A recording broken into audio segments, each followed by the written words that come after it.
Hello दोस्तों, स्वागत करता हूँ मैं आपके अपने चैनल सक्सेस गुरुजी में।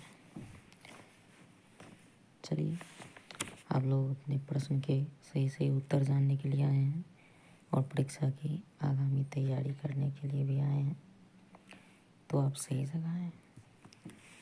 चलिए, स्वागत करता हूँ मैं आपके अपने चैनल सक्सेस गुरुजी में। आप लोग क्वेश्चन मिलाइए आप हिस्ट्री का। सबसे पहला नंबर क्वेश्चन है, कौन से यूरोपीय देशों ने भौगोलिक खोज प्रारंभ की जिससे अमेरिका, एशिया एवं अफ्रीका का उपनिवेशीकरण प्रारंभ हुआ? तो पुर्तगाल एवं स्पेन, फ्रांस एवं इंग्लैंड, जर्मनी एवं इटली, उपयुक्त में से एक से अधिक या फिर कोई नहीं। कौन सा होगा इसका? तो इसका सही उत्तर होगा ए में जो लगाए हैं उनका बिल्कुल सही है।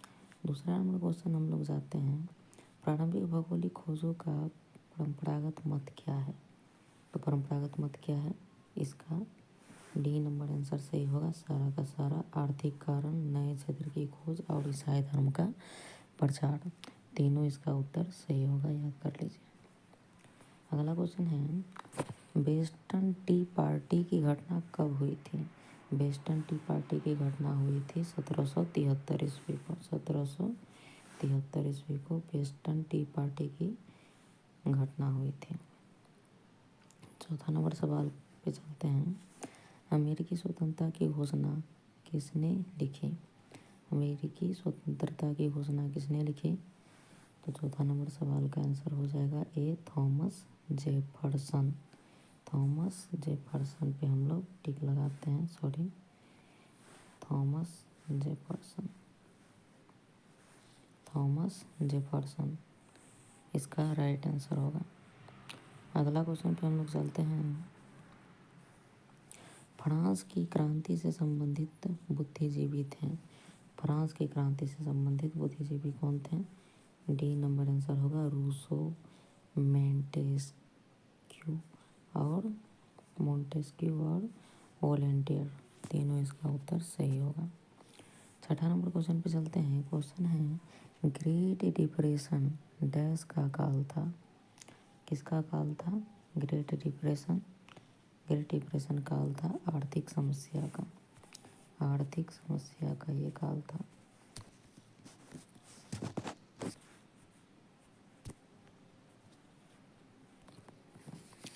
अगला क्वेश्चन पे चलते हैं, झारखंड क्षेत्र में उलगुलान विद्रोह के नायक थे। झारखंड क्षेत्र में उलगुलान विद्रोह के नायक थे, कौन थे? बिरसा मुंडा, सिद्धू कान्हू, उपयुक्त में से एक से अधिक। तो इसका सही उत्तर होगा बिरसा मुंडा। इसकी कहानी भी आप लोग पढ़े होंगे। बिरसा मुंडा इसका राइट आंसर होगा, बिरसा मुंडा। ओके, अगला क्वेश्चन पे चलते हैं। 8 नंबर क्वेश्चन, भारतीय माझी के नेतृत्व में सफा हड़ आंदोलन किस जनजाति से संबंधित था? किस जनजाति से संबंधित था? बी नंबर संथाल से संबंधित था। संथाल से संबंधित था। ओके, 9 नंबर क्वेश्चन पे चलते हैं, ब्रिटिश काल में भारतीय हस्तशिल्प उद्योग के पतन का कारक था। तो पतन का कारक कौन था? सभी मशीन निर्मित वस्तुओं से प्रतिस्पर्धा हो रही थी। भारत में ब्रिटिश सरकार की दमनकारी नीतियाँ भी थी, बिल्कुल सही। और भारतीय वस्तु पर अत्यधिक कर भी लगा दिया था अंग्रेजों ने, ब्रिटिश शासकों ने। इस कारण से भारतीय हस्तशिल्प में इन सब भी हमारे देश को काफ़ी जकड़ के रखे हुए थे और हमारा पतन कर रहे थे। तो इसका सारा उत्तर सही है। चलिए, 10वां नंबर क्वेश्चन पे चलते हैं, औपनिवेशिक शासन ने भारत में कौन सी राजस्व प्रणाली लागू की? तो इसका उत्तर हो जाएगा अस्थाई बंदोबस्त, रैयतवाड़ी और महालवाड़ी, तीनों सही है। रैयतवाड़ी भी किया, अस्थाई बंदोबस्त भी किया और महालवाड़ी, इनका तीनों उत्तर सही होगा। लेनिन के द्वारा मांगी गई मांग जो अप्रैल थीसिस कहलाती है क्या है? लेनिन द्वारा उपयुक्त में से सभी। प्रथम विश्व युद्ध समाप्त होना चाहिए, कृषकों को भूमि हस्तांतरण होना चाहिए, बैंकों का राष्ट्रीयकरण होना चाहिए। तो देखिए लेनिन के द्वारा मांगी गई जो मांग थी इसमें सारा का सारा आता है कि प्रथम विश्व युद्ध समाप्त हो जाना चाहिए, लेनिन ने मांगा। दूसरा मांगा कि कृषकों को भूमि हस्तांतरण होना चाहिए और बैंकों का राष्ट्रीयकरण भी होना चाहिए। तो इसका डी नंबर उत्तर बिल्कुल सही हो जाएगा 11 का। 12 नंबर चलते हैं। निम्नलिखित में से कौन सी सिविल कोड 1804 या नेपोलियन कोड से संबंधित महत्वपूर्ण विशेषता है? तो इसका सही उत्तर हो जाएगा संपत्ति का अधिकार, विधिक समानता, जन्म के आधार पर भेदभाव की समाप्ति, या फिर सारा का सारा सही उत्तर है। तो बताइए इसका क्या होगा? इसका हो जाएगा सारा का सारा सही हो जाएगा उत्तर। इसका सारा का सारा सही हो जाएगा। अगला क्वेश्चन पे चलते हैं। सुभाष चंद्र बोस ने किस स्थान से दिल्ली चलो का अपना प्रसिद्ध उद्घोष किया? कहाँ से किया? दिल्ली चलो सुभाष चंद्र बोस। तो सुभाष चंद्र बोस बोले हुए थे सिंगापुर में जब थे तो वहाँ से बोले हुए थे सिंगापुर से कि दिल्ली चलो, ठीक है ना। वहीं से फेमस हुआ था दिल्ली चलो का नारा, सुभाष चंद्र बोस के द्वारा कहा गया था ये।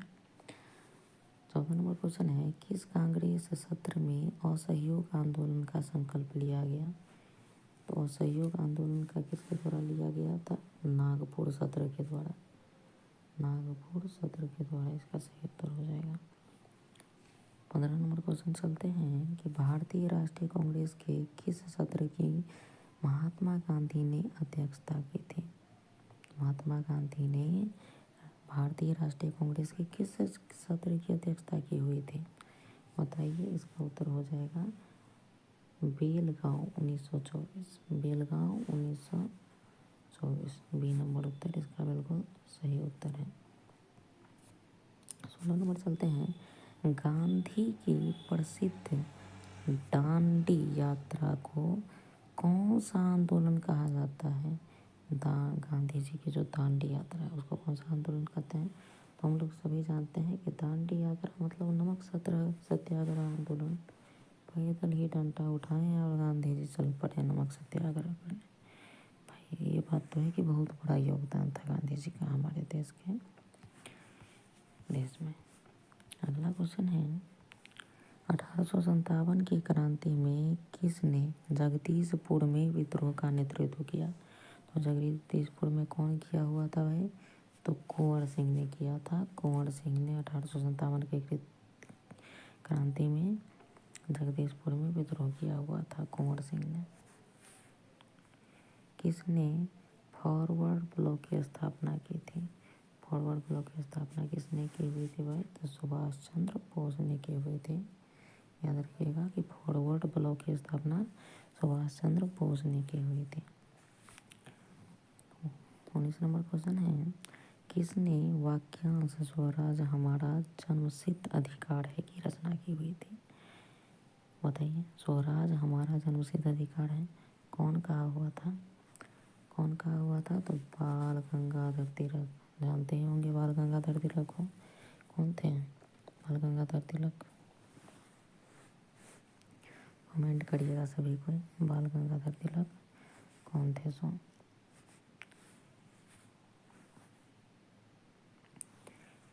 किसने अवध किसान सभा की स्थापना की थी? अवध किसान सभा की स्थापना किसने की हुई थी? रामचंद्र दास, बाबा रामचंद्र दास, दयानंद सरस्वती, बिरसा मुंडा। तो इससे पहले देखते हैं कि कौन किया हुआ था। ए बाबा रामचंद्र दास।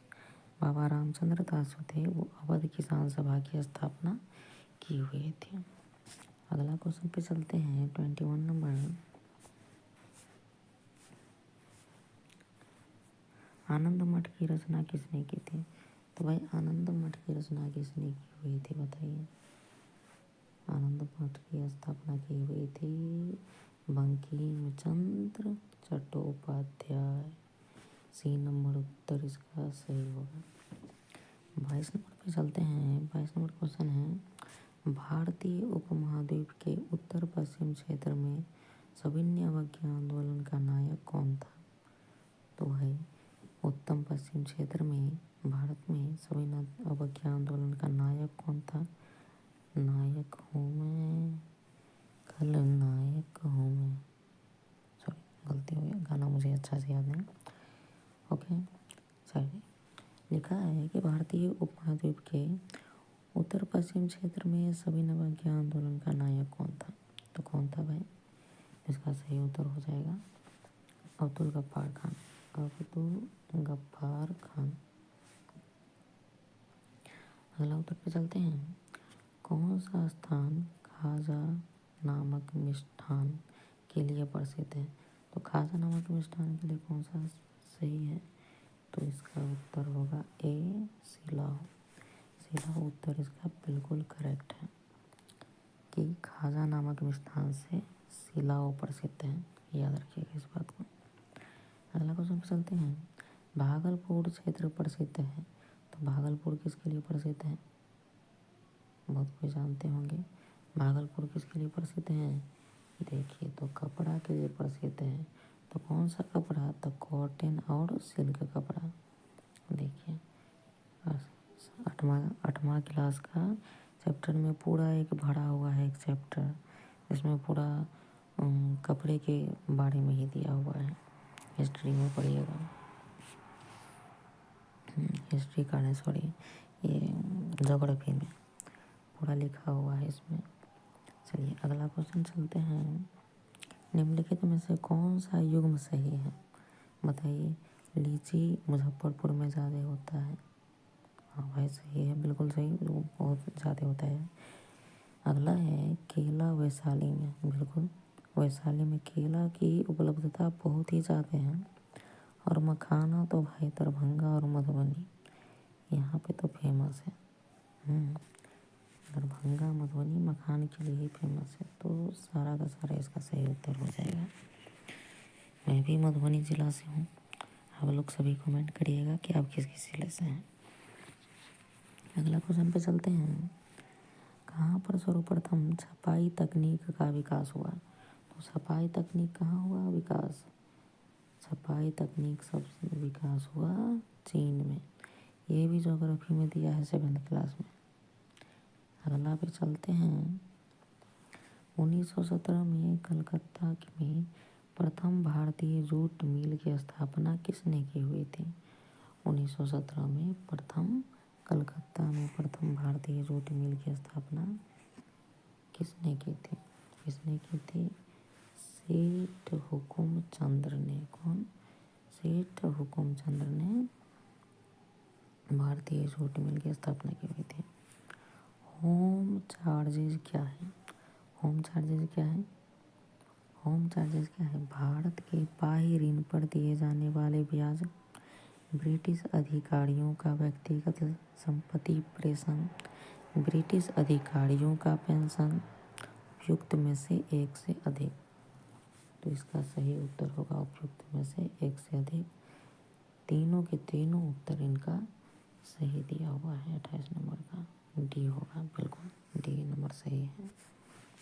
अगला क्वेश्चन पे चलते हैं। 29 किसने स्वदेशी आंदोलन की प्रेरणा है तो भारत माता की पेंटिंग चित्रित की थी, बताइए। बहुत कुछ ये बात है, भारत माता की पेंटिंग को चित्रित किया था स्वदेशी अपनाने के लिए, स्वदेशी आंदोलन के लिए। तो कौन थे, एक तो रामदेव बाबा भी कहते हैं स्वदेशी अपनाओ पतंजलि अपनाओ, नहीं सही बात है। हमारे देश के ही सामान को हमें खरीदना चाहिए, इससे टैक्स भी हमारे सरकार को ही मिलेगा और भारत को ज़्यादा फायदा होगा।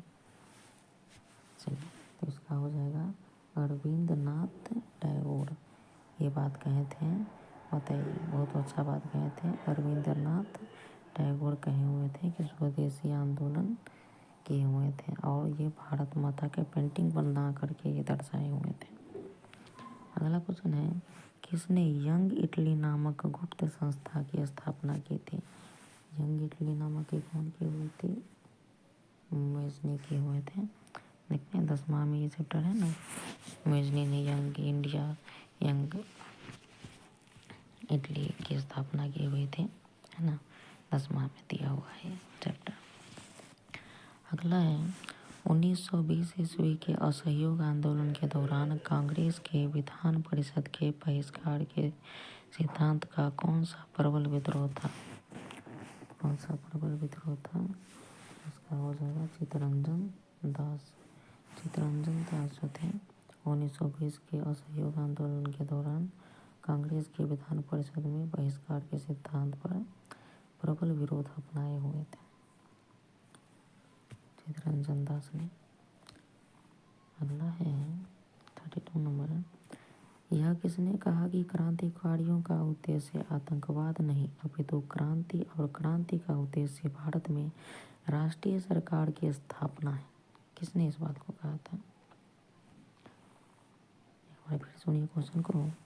यह किसने कहा था कि क्रांतिकारियों का उद्देश्य आतंकवाद नहीं अपितु क्रांति और क्रांति का उद्देश्य भारत में राष्ट्रीय सरकार की स्थापना है? किसने कहा था? तो सुभाष चंद्र बोस ने इस बात को कहा हुआ था। सुभाष चंद्र बोस ने इस बात को कहा था। अगला क्वेश्चन है 33 नंबर, राष्ट्रीय संघ के दायित्वों को निभाने के लिए किस पैकेट में विभिन्न देशों ने मिलकर यह घोषित किया कि युद्ध को राष्ट्रीय नीति का उपकरण न बनाया जाए? इस देश ने कहा हुआ था, तो इसका हो जाएगा ए नंबर उत्तर सही होगा, केलोन प्रिएंट पैकेट। इनका सही उत्तर हो जाएगा। अगला क्वेश्चन पे चलते हैं 34 नंबर, औद्योगिक क्रांति के संदर्भ में कार्डिंग शब्द किससे इंगित करता है? कार्डिंग का मतलब क्या हुआ? कार्डिंग का मतलब हुआ कि वस्तुओं के आदान प्रदान को नहीं, उसको कार्डिंग नहीं कहते। उस प्रक्रिया को जिसमें कपास या ऊन की कताई की जाती है, बिल्कुल वो प्रक्रिया जिसमें कपास और ऊन का कताई होता है, उसी प्रक्रिया को तो हम बोलते हैं कार्डिंग। अगला क्वेश्चन पे चलते हैं, गांधी इन हीट टाइम एंड आवर्स लिखी गई है। गांधी इन हीट टाइम एंड आवर्स किसने लिखी है? तो इसका हो जाएगा डेविड हार्डमैन द्वारा। डेविड हार्डमैन जो था वो इस किताब के रचयिता थे, गांधी इन heat time and hours. Okay. 34 number question है, संयुक्त राष्ट्र संघ यूएनओ के संविधान चार्टर में कुल कितने अनुच्छेद तथा अध्याय हैं? कितने अध्याय हैं? तो 111 अनुच्छेद और 19 अध्याय हैं। ध्यान रखिएगा कि यूएनओ संयुक्त राष्ट्र संघ, यूनाइटेड नेशन ऑर्गेनाइजेशन के संविधान चार्टर में कुल कितने अनुच्छेद और अध्याय हैं? तो 111 अनुच्छेद और 19 अध्याय हैं। 37 नंबर क्वेश्चन पे चलते हैं, ब्रेटन वुड्स सम्मेलन का मुख्य उद्देश्य क्या था? ब्रेटन वुड्स सम्मेलन का मुख्य उद्देश्य क्या था? तो इसका मुख्य उद्देश्य था औद्योगिक विश्व में आर्थिक स्थिरता एवं पूर्ण रोजगार, विश्व व्यापार संगठन के माध्यम से वैश्विक आर्थिक स्थिरता लाना, द्वितीय विश्व युद्ध से उपजी आर्थिक मंदी को कम करना। ये सारा उत्तर इसका सही है। ये सारा उत्तर इसका सही है, डी नंबर। अगला चलते हैं 38 नंबर पे, चीनी लोक गणराज्य की स्थापना किस वर्ष हुई थी? चीनी लोक गणराज्य की स्थापना किस वर्ष हुई थी? तो 1948 में चीनी लोक गणराज्य की स्थापना हुई थी। अगला है, औद्योगिक क्रांति के उत्थान में किस कारक ने सहायक की भूमिका निभाई थी? औद्योगिक क्रांति में किस कारक ने सहायक की भूमिका निभाई थी? तो इसका हो जाएगा कृषि क्रांति। ये भी किया था, कृषि क्रांति के द्वारा भी औद्योगिक क्रांति में उत्थान आया था, उबाल आया था। पूंजी तथा नई प्रौद्योगिकी, नया नया टेक्नोलॉजी भी आया था, इससे भी औद्योगिक क्रांति हुई। बिल्कुल, व्यापार प्रतिबंधों की समाप्ति हुई। इन सारे कारणों के फलस्वरूप औद्योगिक क्रांति का जन्म हुआ। ठीक है, अगला क्वेश्चन पे चलते हैं। इनमें से कौन अंतर्राष्ट्रीय न्यायालय में प्रथम भारतीय न्यायाधीश था? कौन था? डॉक्टर नागेंद्र सिंह। डॉक्टर नागेंद्र सिंह जो था वो अंतर्राष्ट्रीय न्यायालय में प्रथम भारतीय न्यायाधीश था। चलिए, आप सभी का किनका ज़्यादा सही हुआ है सभी को कमेंट करिए, और कम सही हुआ है तो तैयारी करिए। हमारी पूरी कोशिश रहेगी, सपोर्ट करेंगे हम लोग, पूरी कोशिश रहेगी हम लोगों की। अगर कोई दिक्कत हो तो इसमें कमेंट पिन करिएगा, हम इसका उत्तर देने का भरसक प्रयास करेंगे। और 7th और 8th के बुक को अनिवार्य रूप से पढ़ा कीजिए, क्योंकि इससे बहुत सारे क्वेश्चन आते हैं 7th और 8th के बुक से। Thank you. तो आप लोग का ज़्यादा समय नहीं लेंगे, धन्यवाद।